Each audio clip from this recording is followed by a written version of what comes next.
কোরআনে কারিমে নানা জায়গায় আল্লাহ পাক রব্বুল আলামিন বলেছেন ওয়া আনফিকু ফি সাবিলিল্লাহ, হে আমার বান্দারা তোমরা আমার পথে আল্লাহর পথে আল্লাহর দেয়া সম্পদ তোমরা ব্যয় করো।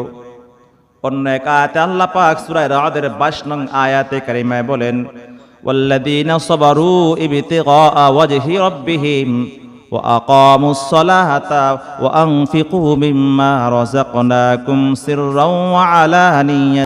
আল্লাহ পাক রব্বুল আলামিন বলেন যারা ধৈর্য ধারণ করে একমাত্র আল্লাহর সন্তুষ্টির জন্য নামাজ কায়েম করে, আল্লাহ পাক রব্বুল আলামিন যেই জীবন উপকরণের সম্পদ আল্লাহ পাক দান করেছেন প্রকাশ্যে এবং গোপনে আল্লাহর পথে তারা ব্যয় করে, তাদের জন্যই হলো শুভ পরিণাম। সুবহানাল্লাহ বিহামদি।